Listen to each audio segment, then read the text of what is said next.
Ashe.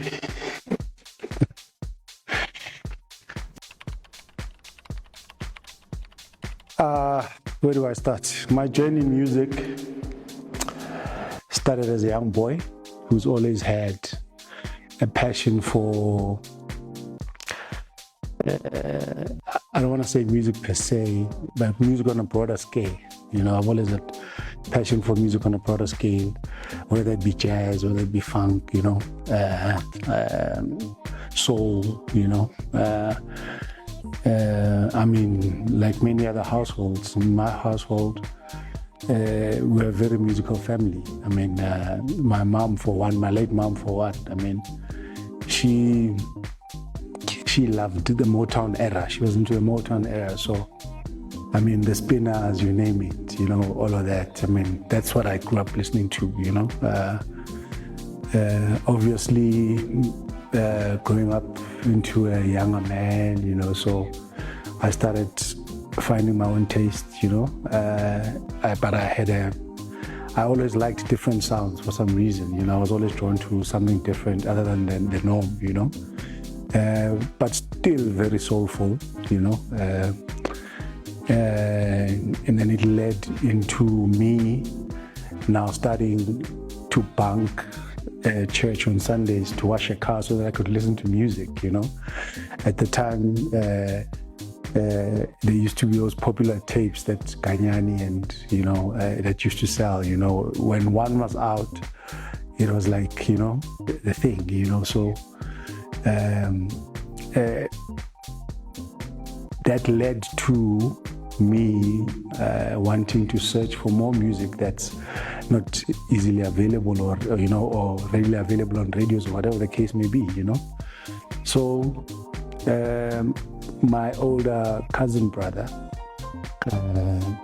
was friends with Mbuso's older brother, you know, so DJ Mbuso, and one time he took me along with him to go see his friend.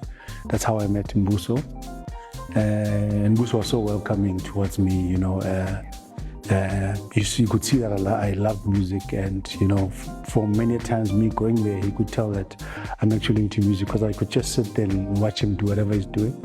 And luckily, I think on the actual day, the second day actually, when we went to his place, he was actually making a mixtape. So I sat through the mixtape and I listened, and, you know, it was such that moment for me was a aha moment to say, this is it, this is what I want to do, you know, because at the time, I mean, I was privileged to have the DJ Mbuso sitting in a room with him making a mixtape. So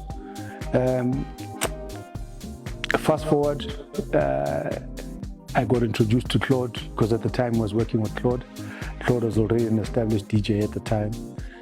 I used to attend some of his gigs that he was playing at. I mean, Claude was that DJ where he'd play at a party. He'd play from the start of the party to the end of the party. So that's the kind of DJ that Claude was. I used to go to everywhere he was playing. I was there. I went to go see him. And I told Mbuso one time that, look, man, I want to do this thing. I want to learn how to DJ. Can you teach me? He's like, I can show you the basics, but most of the stuff you're going to have to learn yourself. I have no doubt that you'll do well, you know. So I think that was early 2000s. And I started, you know, I honed in on my craft. You know, at the time, the SL 1200s were special. So I learned to mix on belt drive, not direct drive. SL 1200s are direct drive. So we used to use belt drive turntables, you know, so which was more difficult than that, you know. So once I was comfortable on that, then I moved on to the SLs. And then I started making my own mixtapes. Before I could pronounce myself as a DJ.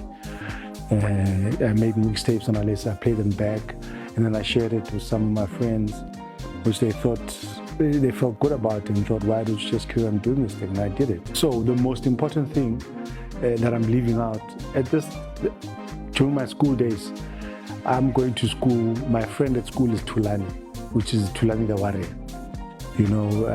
So I used to go with him Fridays. We go vinyl shopping.